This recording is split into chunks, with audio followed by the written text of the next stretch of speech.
Hello बच्चों, आनंद competitive classes के math session में आपका स्वागत है।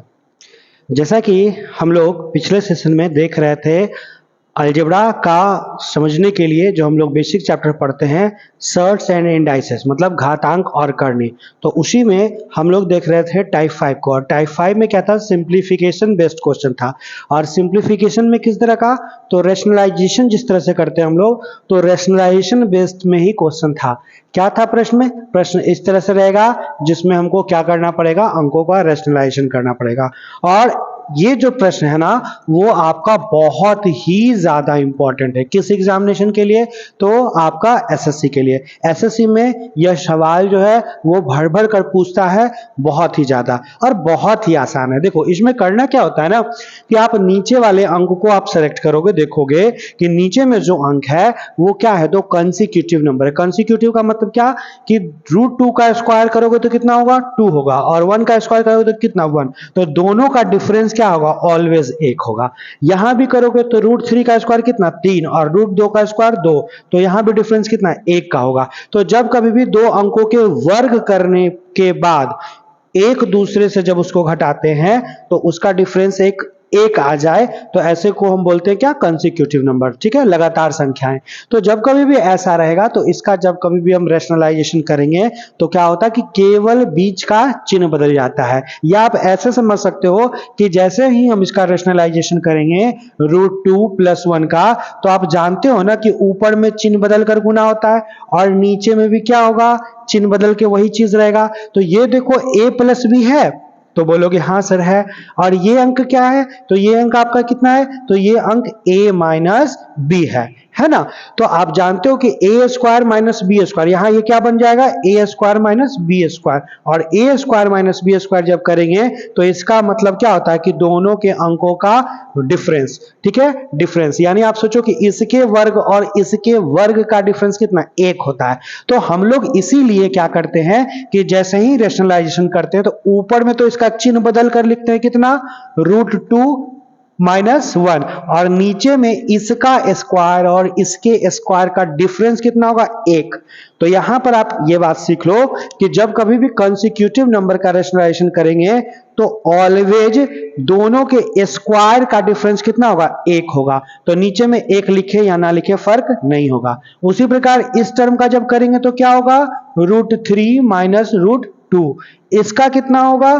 तो इसका भी वही होगा, √4 - कितना? √3। अब इसी तरह से लास्ट टर्म को जब लिखेंगे तो लास्ट टर्म का कितना होगा? √100 - कितना? 99।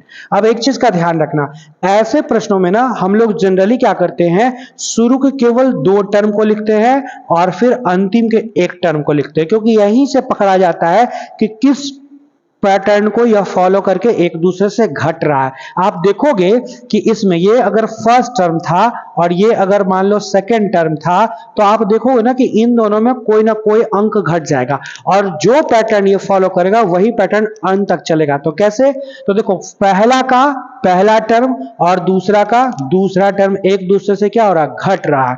उसी प्रकार अगर ये दूसरा टर्म है और ये मेरा क्या था? तीसरा टर्म था, तो दूसरा का देखो, पहला का क्या था? पहला, और दूसरा का दूसरा। अब मान लो अगर यही पहला होता तो आप बोलते कि इसका पहला और इसके अगला, तो उसमें ये दूसरा होता, तो दूसरा का क्या? दूसरा क्या होगा? घट जाएगा। तो आपको यही चीज याद करना है, इतना लिखना उखना नहीं है, आपको पैटर्न पकड़ लेना है यहां पर कि किस प्रकार से घट रहा है। तो पहला का पहला, दूसरा का दूसरा, फिर इसमें अगर ये जब पहला बन जाएगा तो इसका पहला, अगला का दूसरा, फिर ये जब पहला बन जाएगा तो इसका पहला, अगला का दूसरा, यानी लास्ट वाले का कौन कट रहा है? तो लास्ट वाला कट रहा है। इन दोनों में क्या कट रहा था? तो इसके साथ अंतिम वाला कट रहा था। इन दोनों में इसके साथ कौन कट रहा था? अंतिम वाला कट रहा था। तो उसी प्रकार ये वाला कट नहीं रहा था, बल्कि नॉर्मली हम लोग बोल सकते हैं घट रहा था। ठीक है, कटना और घटना में फर्क है। घटेगा तो 0 होगा और कटेगा तो 1 होगा, है ना। जैसे कि आप 5 से 5 को काटते हो तो काट के कितना होगा? 1 होगा, लेकिन 5 में 5 को घटाओगे तो कितना? 0 हो जाएगा। तो दोनों में फर्क है, तो होता क्या? घट जाता है। अब ऑलवेज हमने क्या बोला कि केवल 2 ही टर्म लिखना क्यों जरूरी है? क्योंकि इसी से पैटर्न पकड़ा जाता है। तो पकड़ा गया कि स्टार्टिंग में एक बचेगा कौन? तो यहां बचेगा -1, और अंत वाला में एक बचेगा कोई टर्म, तो वहां क्या बच रहा है? +10। तो आप जैसे ही इसको हल कीजिएगा तो आपका आंसर क्या होगा, +9 जो होगा वो राइट आंसर होगा। तो बहुत ही आसान है। करना क्या होता है कि सबसे पहले हम लोग इसका रेशनलाइजेशन करते हैं, और जैसे ही रेशनलाइजेशन करते हैं तो चूंकि दोनों के स्क्वायर का डिफरेंस 1 था इसलिए नीचे में 1 होगा। अगर स्क्वायर का डिफरेंस 2 होता तो नीचे में तब हमको सब जगह 2 लिखना पड़ता, लेकिन नहीं था, दोनों कंसेक्यूटिव नंबर था इसलिए 1 नीचे में लिखे ना लिखे फर्क नहीं पड़ेगा। तो सबसे पहले हम क्या किए, सबको रेशनलाइजेशन कर लिए, उसके बाद पैटर्न पकड़े कि कौन सा पैटर्न से घट रहा है। तो ऐसे कंडीशन में आप ध्यान रखना कि जब कभी भी प्रश्न को बनाओगे तो शुरू का 2 टर्म लिखो, इसको लिखने का कोई विशेष जरूरत नहीं है अगर आगे समझ जाओगे तो। ठीक है, पकड़ा रहा है कि पहला का पहला और दूसरा का कौन, आप नॉर्मली पकड़ रहे थे ना कि पहला का पहला और दूसरा का दूसरा वाला कट रहा था। ठीक है, तो वही पैटर्न अंतम चलेगा। तो क्या बचेगा, इसमें -1 बच जाएगा और इसमें क्या बचेगा, प्लस आपका √100 से बाहर 10 निकल जाएगा। तो आपका आंसर कितना हो जाएगा, 9 हो जाएगा। तो बहुत ईजी है, बहुत सिंपल है, आसान है और बहुत ज्यादा पूछता है परीक्षा में। तो चलो एक और इसी तरह का प्रश्न देखते हैं तो आपके लिए शायद आसान होगा। देखो ये थोड़ा सा कठिन है, क्यों, क्योंकि पिछले प्रश्न में आप जब गौर करोगे तो सभी जगह देखो यहां भी प्लस का चिन्ह था, यहां भी प्लस का चिन्ह था, यहां भी प्लस का चिन्ह था, यहां भी प्लस का चिन्ह था। तो प्लस का जब चिन्ह होता है तो प्रॉब्लम नहीं होता, लेकिन देखो इस क्वेश्चन में क्या ध्यान रखोगे कि यहां माइनस का चिन्ह है, यहां प्लस का चिन्ह है, तो कोई दिक्कत नहीं, पहले आप रेशनलाइजेशन कर लो। लेकिन बस ध्यान रखना है कि जिस टर्म के आगे माइनस होगा तो माइनस लिखना, और रेशनलाइजेशन करने के बाद जो भी संख्या आएगा उसको ब्रैकेट में रख लेना। क्यों, क्योंकि जैसे कि मान लो अगर रेशनलाइजेशन किया और यहां a+b आया और आपने अगर ब्रैकेट नहीं रखा होता तो आप सीधे क्या लिखते हैं, ये लिख देते, ऐसे लिख देते, तो इसमें क्या हुआ, ये तो निगेटिव आ गया लेकिन ये पॉजिटिव में रहा, जो कि मेरा क्या होगा, गलत होगा। क्यों, क्योंकि इसका जब ब्रैकेट हटाएंगे तो यहां क्या होगा, -a और माइनस कितना b होता है। तो आप इजीली उसमें थोड़ा सा अगर ध्यान नहीं दोगे तो मिस्टेक कर सकते हो, इसलिए जिसके आगे माइनस हो तो अगर समझ में आ जाता तो ठीक कि हाँ दोनों का चिन्ह बदल जाएगा, a का भी b का भी, तो हम लोग ठीक है, और नहीं समझ में आता तो ब्रैकेट में रख लेना। जैसे कि सबसे पहले देखो कि क्या दोनों कंसेक्यूटिव है, तो है, क्यों, क्योंकि √100 का स्क्वायर करोगे तो 100 हो जाएगा और √99 का स्क्वायर करोगे तो 99 हो जाएगा। तो दोनों के स्क्वायर का डिफरेंस कितना आता है, 1 आता है, मतलब कंसेक्यूटिव नंबर है। और जैसे ही कंसेक्यूटिव नंबर होता है तो हम लोग रेशनलाइजेशन करते हैं तो केवल क्या, चिन्ह बदलता है। यानी यहां पर क्या होता, तो हम बोलते कि √100 प्लस कितना, 99 होता, कोई प्रॉब्लम नहीं। अब इसके पहले माइनस था इसलिए माइनस लिख लेंगे और हम लोग क्या करेंगे, टोटल टर्म को ब्रैकेट में लिख लेंगे तो गलती नहीं होगा। कितना हो जाएगा, तो 99 प्लस कितना, 98, और ये दोनों किस में होगा, तो दोनों का दोनों रूट में हो जाएगा। अब यहां इसके पहले प्लस था तो कोई कंफ्यूजन नहीं, हालांकि मैंने आपको बताया कि जब भी ऐसा प्रश्न हो तो 2 टर्म ही लिखो, वहीं से समझ में आ जाएगा, इसलिए मैं 2 टर्म ही लिखता हूं, आगे डॉट डॉट लिख देता हूं। अब इसमें ये टर्म भी लिखने की जरूरत नहीं है, जानबूझकर बीच में बहुत सारा ऐसा टर्म दिया जाता है कि लिखने में समय का बर्बादी हो, तो कोई कंफ्यूजन नहीं, बहुत आसान। लास्ट टर्म का रेशनलाइजेशन करो तो √2 और प्लस कितना, 1, इसके पहले प्लस था तो वैसे ही रहने जाएगा, कहीं कोई प्रॉब्लम नहीं है। अब जो बच्चे समझ में जिनको आता है कि चूंकि इस टोटल टर्म के पहले माइनस था तो कुछ बच्चे डायरेक्ट ये स्टेप ना लिख के ये स्टेप लिखते हैं, √100 प्लस √99, और पता था कि इसका जब रेशनलाइजेशन करेंगे तो प्लस होगा, लेकिन उसके पहले चूंकि माइनस का चिन्ह था तो टोटल का टोटल किस में आ जाएगा, ये भी माइनस में और ये भी किस में, आपका माइनस में, और प्लस कितना, लास्ट वाले टर्म को लिख देंगे √2 प्लस कितना, 1। अब पैटर्न पकड़ो, इन दोनों में पैटर्न पकड़ो तो आपको समझ में आ जाएगा क्या, कि पहला टर्म का, ये अगर पहला टर्म था तो ये दूसरा टर्म, तो पहला टर्म का सेकंड वाला और दूसरा टर्म का फर्स्ट वाला क्या हो रहा है, घट रहा है। तो इसका मतलब फिर अगर जब इसको फर्स्ट मानेंगे तो इसका सेकंड वाला अगले के फर्स्ट वाले से क्या होगा, घट जाएगा। यानी आप देख रहे हो कि इसमें घट कौन रहा है, तो पहला का फर्स्ट वाला दूसरा के, पहला का सेकंड वाला दूसरा के फर्स्ट वाले से घट रहा है, यानी इसमें कौन घटेगा, तो ये √2 क्या होगा, मेरा घट जाएगा। यानी इधर से कितना बचा, तो आप बोलोगे कि इधर से सर मेरा कितना बचेगा, √100 से बाहर निकालेंगे तो कितना, 10, और यहां पर क्या होगा, प्लस 1 हो जाएगा, यानी मेरा आंसर कितना हो जाएगा 11। और ऐसे प्रश्नों में 11 भी ऑप्शन में रहेगा, 9 भी ऑप्शन में रहेगा, क्योंकि हड़बड़ी में क्या होता है बच्चे यहाँ -1 का -1 लिख देते हैं तो 10 में 1 घटेगा तो 9 भी ऑप्शन में मिल जाता है, तो यहीं पर गलती होता है उनसे। तो बहुत आसान है, बहुत सिंपल है, आपको बस बेसिक सा चीज याद रखना है कि जब कभी भी कंसेक्यूटिव नंबर का हम रेशनलाइजेशन करते हैं तो केवल बीच का चिन्ह बदल जाता है। चलिए नेक्स्ट क्वेश्चन पे। नेक्स्ट क्वेश्चन देखो, बिल्कुल उसी तरह का, क्या ये दोनों कंसेक्यूटिव है? तो बिल्कुल 3 का स्क्वायर करोगे तो कितना होगा 9, और √8 का स्क्वायर करोगे तो कितना होगा 8 हो जाएगा। तो बिल्कुल बहुत आसान था, आप इसको बना सकते थे कि इसका जब रेशनलाइजेशन करते तो 3 प्लस कितना √8 होता। इसका रेशनलाइजेशन करेंगे लेकिन इसके पहले माइनस था, इसलिए टोटल टर्म को ब्रैकेट में लिखेंगे, तो √8 और प्लस कितना √7। हम दो ही टर्म लिखेंगे क्योंकि जानते हैं कि बीच का सारा टर्म एक दूसरे से घट जाता है, इसलिए हम लोग इसको और इसको नहीं लिखेंगे। हम देख रहे हैं कि उसी क्रम में आ रहा है, इसलिए डॉट डॉट से काम चला ले। लास्ट टर्म को लिखिए तो √5 और प्लस कितना 2 हो जाएगा। बिल्कुल, अब आप पैटर्न पकड़िए, समझ में आएगा। इसको सबसे पहले आप ब्रैकेट हटा लीजिए, तो कुछ बच्चे जो समझ में जिनको आता है वो यहां के बाद डायरेक्ट यही टर्म को लिखेंगे। ब्रैकेट हटाएंगे तो -√8 और -√7 प्लस आपका फिर यहां कितना √5 प्लस √2। तो पकड़िए, तो अगर मान लो ये फर्स्ट टर्म होता और अगर ये सेकेंड टर्म था तो कैसे घट रहा है, पहला वाला का दूसरा तो दूसरा वाला का पहला, ठीक है, मतलब लास्ट वाले का पहला वाला घट रहा है। तो फिर अगर इसको अगर हम फर्स्ट मानते तो बोलते कि पहला का दूसरा तो इसके अगले का पहले में जो होता वो +7 होता, ठीक है। तो उसी प्रकार देखो, ऑलवेज आप पहला का दूसरा तो दूसरा का पहला घटा, मतलब सेकेंड टर्म में आगे वाला घट रहा है, तो इसमें बताओ कौन घटेगा, तो बोलिएगा कि √5 मेरा घट जाएगा। तो उधर से कितना बचा, तो ये सब चीजें समझाने के लिए था, है ना।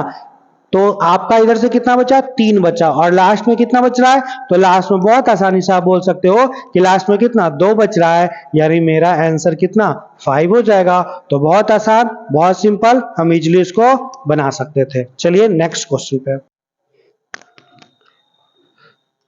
तो चलिए हम लोग नेक्स्ट क्वेश्चन देखते हैं, क्वेश्चन नंबर 4। इस क्वेश्चन में क्या कह रहा है, तो देखो बिल्कुल वही कंसेप्ट है, कहीं से इसमें इशू नहीं है। इसमें बस सिर्फ और सिर्फ क्या दिक्कत है कि इसमें जानबूझकर देखो, यहाँ पर जो नीचे में अंक जो दिया हुआ है जिसका हमको रेशनलाइजेशन करना है, तो जानबूझकर पहले छोटा अंक दे दिया है ना। तो देखो, जब कभी भी छोटा अंक देगा तो अगर आप इसका रेशनलाइजेशन करोगे √4 प्लस √5 का, तो क्या करोगे, बीच में चिन्ह बदलेगा, यानी √4 माइनस रूट कितना 5। इससे जब कभी भी हम रेशनलाइजेशन करते तो ऊपर में तो ठीक है √4 माइनस कितना √5 होता है, लेकिन नीचे में कितना होता माइनस में हो जाता ना।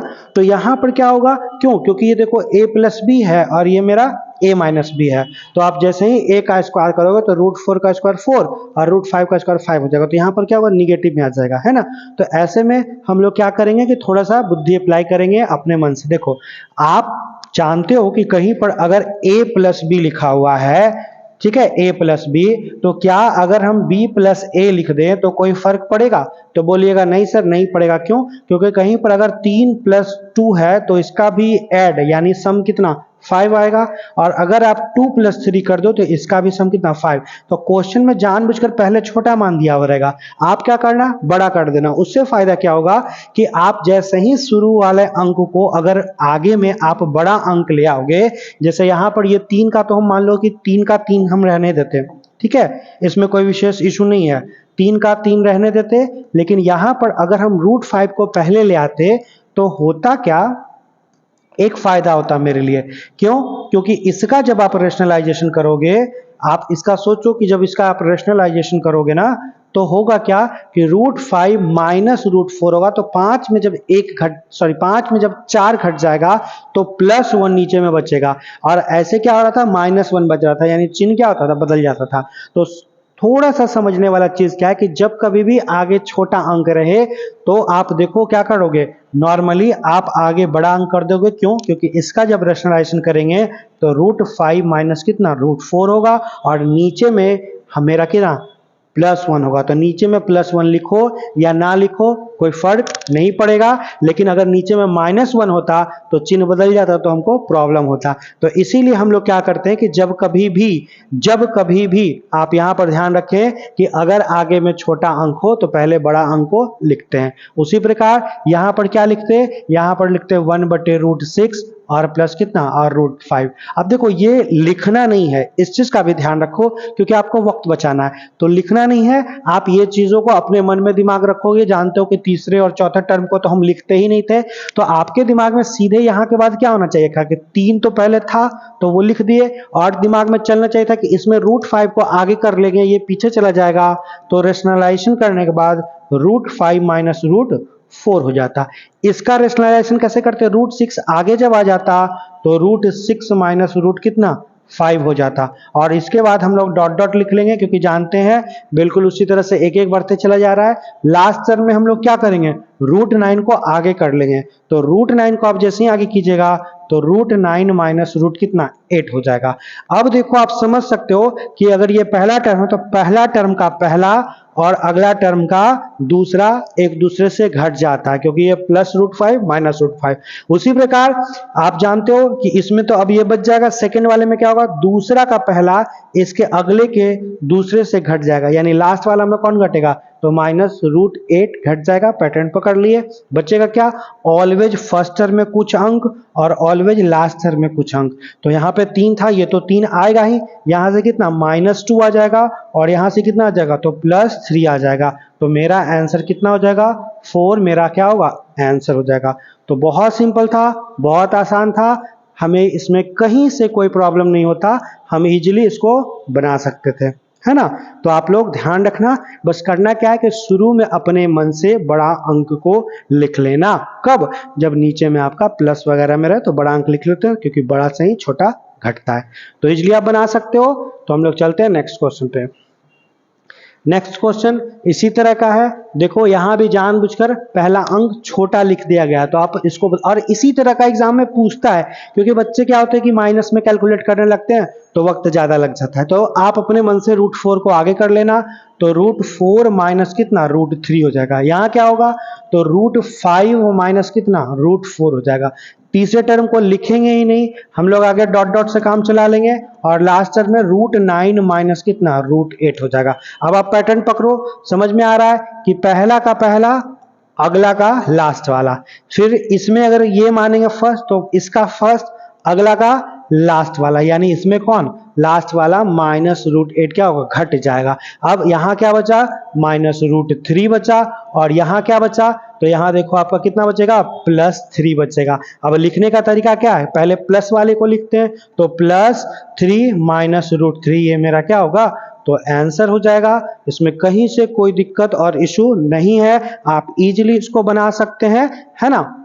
चलिए, तो इसी तरह से आप इजीली बना सकते हो, कोई बहुत इशू नहीं है। चलिए हम लोग नेक्स्ट क्वेश्चन पे आते हैं। नेक्स्ट क्वेश्चन क्या कह रहा है, देखो उसी तरह का है, जानबूझकर पहला वाला अंक क्या है छोटा है। आप क्या करोगे, आप जानते हो कि इससे बड़ा ये है तो पहले √2 को आगे ले आएंगे, यानी रेशनलाइजेशन करने पर √2 - कितना 1 हो जाएगा। क्यों, क्योंकि दोनों कंसेक्यूटिव है तो दोनों का बस बीच का चिन्ह ही बदलेगा। इसका क्या होगा तो √3 को आगे लाएंगे तो √3 - कितना 2 हो जाएगा।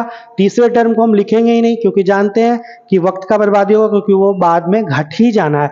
तो आगे डॉट डॉट से काम चलाएंगे और यहाँ लिखेंगे √100 को आगे ले आएंगे तो मेरा क्या होगा √100 - कितना √99। अब आप इजीली इसको बना सकते हो कि आप देखो पहला का पहला अगला का सेकंड वाला घटेगा, उसी प्रकार इसका पहला अगला का सेकंड वाला से घटेगा और इसमें कौन घटेगा तो √99 मेरा क्या होगा घट जाएगा। और जैसे ही घट जाएगा तो यहाँ से क्या बचा -1, यहाँ से क्या बचा +10, यानी आपका आंसर क्या होगा तो आपका आंसर जो होगा वो कितना 9 इज द राइट आंसर होगा। तो बहुत ही इजी है, बहुत ही सिंपल है, इजीली आप इसको बना सकते हैं, कहीं से इसमें इशू नहीं है।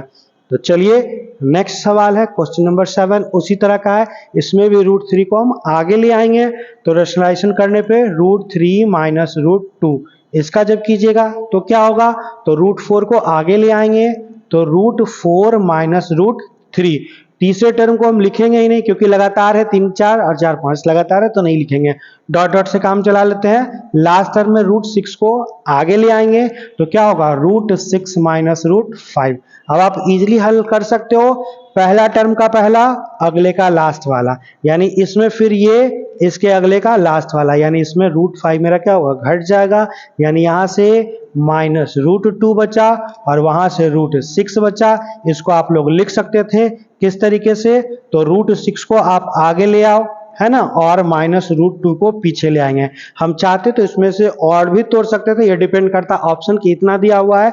मैंने जानबूझकर प्रश्न में ऑप्शन नहीं दिया क्योंकि पहले आपको कंसेप्ट सीखना, आप जब कंसेप्ट सीख लोगे तो मैं लास्ट में अलजेब्रा का 500-600 क्वेश्चन लाऊंगा आपके लिए, तो वहां पर आप सीख लेना। तो अब आप इसमें कॉमन क्या ले सकते थे, √2 कॉमन लेते तो अंदर में √3 माइनस 1 बचता और ये मेरा क्या होता है आंसर। अब डिपेंड करता है ऑप्शन पर कि ये ऑप्शन में दे रहा है कि ये ऑप्शन में दे रहा है, जो दे रहा है उस अनुसार आप आंसर को डिसाइड कर सकते हो। तो कहीं से इसमें कोई इश्यू नहीं है, दिक्कत भी नहीं है। नेक्स्ट क्वेश्चन, नेक्स्ट क्वेश्चन देखो, वही चीज है, लगातार है 16 15 15 14, बस इसमें दिक्कत क्या है प्लस और माइनस का। अब आप क्या करोगे, जहां प्लस है वहां तो कोई दिक्कत नहीं, हम लोग इसको रेशनलाइजेशन करेंगे तो √16 प्लस रूट कितना 15। लेकिन आप लोग जानते थे कि जिसके पहले माइनस होता है तो उसके रेशनलाइजेशन वाले टोटल टर्म को ब्रैकेट में लिख लेते हैं ताकि प्लस माइनस का गलती होने का चांस नहीं रहे। तो आप पहले सोचो कि इसका रेशनलाइजेशन जब करते इसका तो कितना होता, तो इसका रेशनलाइजेशन करते तो √15 प्लस रूट कितना 14 होता, बीच का चिन्ह बदलता, लेकिन इसके पहले माइनस था तो हम लोग लिख लेंगे, बाद में जब ब्रैकेट हटाएंगे तो पता चल जाएगा ये भी माइनस में होगा और ये भी माइनस में हो जाएगा। अब देखो चूंकि लगातार था इसलिए तीसरा चौथा पांचवा छठा टर्म को हम नहीं लिखेंगे, हम सीधे डॉट डॉट से काम चला लेंगे और लास्ट टर्म पे आ जाएंगे। इसके पहले प्लस है तो कोई इशू नहीं, सीधे √10 माइनस से किसमें प्लस में बदल जाएगा, रूट कितना 9 में, है ना। तो इजिली आप लिख सकते हो। अब पैटर्न पकड़ लो, तो √16 प्लस √15 माइनस √15 और माइनस √14, उसी प्रकार लास्ट वाला लिख लो, है ना। लास्ट वाला आप लिख सकते हो ना, कितना होगा, तो लिख सकते हो √10 प्लस √9। अब पैटर्न पकड़िए तो देखिए पहला वाला का सेकंड वाला, तो सेकंड वाला का पहला वाला, फिर अगर ये मानेंगे तो -14 अगला वाला के +14 से घट जाएगा। इसका मतलब इसके पहले भी -√10 प्लस √10 से घट जाएगा, यानी बचेगा शुरू में कुछ कितना 4 और बचेगा लास्ट में कुछ कितना, तो आपका 3, तो आपका आंसर जो होगा वो कितना हो जाएगा, तो 7 होगा। तो बहुत ही इजी है, बहुत ही सिंपल है। इसमें बीच के टर्म को हम लोग नहीं लिखते हैं, कब, जब इक्वल इक्वल का डिफरेंस रहे तो शुरू का 2 टर्म से मतलब रखिए और केवल लास्ट टर्म से मतलब रखिए। बहुत आसानी से आप इसको बना सकते थे, कहीं से इसमें कोई दिक्कत समस्या नहीं होगा, आप इजीली इसको बना सकते हो, है ना। तो चलो एक और क्वेश्चन है आपके पास, नेक्स्ट क्वेश्चन 9 नंबर। देखो कुछ नहीं है, इसमें अंदर रूट के जो अंदर में वैल्यू है पहले उसका रेशनलाइजेशन करोगे तो कुछ अंक निकलेगा, बाद में ऊपर में रूट है तो उस अंक को रूट से बाहर आप निकाल लेना। तो पहले रूट को भूल जाओ, सोचो इसका रेशनलाइजेशन करते, तो इसका रेशनलाइजेशन करते तो यहाँ क्या होता √4 प्लस √3, लेकिन इसके पहले चूंकि माइनस था तो माइनस लिख के ब्रैकेट में ले लिया। अब सोचो इसका अगर आप रेशनलाइजेशन करोगे तो क्या होगा, तो कितना होगा √3 माइनस रूट कितना 2। देखो सोचो इसका रेशनलाइजेशन करना आपको तो कितना होता है √3 माइनस, बीच का चिन्ह बदल जाता, ठीक है। और यहां फिर क्या करोगे, इसके पहले भी क्या है माइनस है, तो आप वही काम करना, कितना बोलोगे √2 प्लस रूट कितना 1। अब आप जब ब्रैकेट हटाओगे तो आपको पता है ना, पता क्या पता है, तो यहां पर तो √4 प्लस रूट कितना 3 और यहां पर माइनस √3 और प्लस कितना √2, और यहां पर क्या होता माइनस √2 और -1। अब देखो बीच का सारा अंक क्या होगा एक दूसरे से घट जाएगा, बचेगा कितना √4, √4 से बाहर क्या निकलेगा 2, ठीक है, √4 से क्या निकलेगा 2 और यहां से 1, तो 2 में 1 गया कितना √1 और √1 से क्या मेरा बाहर निकलेगा, तो 1 निकलेगा, ये मेरा आंसर हो जाएगा। तो बहुत ही इजी था, बहुत ही सिंपल था और इस पर बहुत ही ज़्यादा एसएससी, सीजीएल, सीएचएसएल में भर भर कर सवाल पूछता है। तो इस टाइप को आप काइंडली बहुत अच्छे से क्लियर करना और बहुत ही आसान है, इसको बहुत शॉर्ट में बनाया जाता है। जानबूझकर ना प्रश्न इस तरह से लंबा लंबा लिखेगा जिसमें बच्चे डर जाते हैं कि बाप रे इतना बड़ा कैसे करेंगे। तो नहीं, ऐसा कुछ भी नहीं है, बहुत ही आसान है, बहुत ही इजी है। तो आप इस तरह के प्रश्नों को बना सकते हो और बहुत आसानी से इसमें नंबर ला सकते हो। तो मुझे उम्मीद है कि आपको यह समझ में आया होगा, इसमें कहीं से कोई दिक्कत नहीं रहेगा। ठीक है, तो चलिए हम लोग फिर आगे नेक्स्ट सेशन में पढ़ेंगे डिफरेंट टाइप को। तब तक के लिए आपको शुभ रात्रि। ओके, चलिए।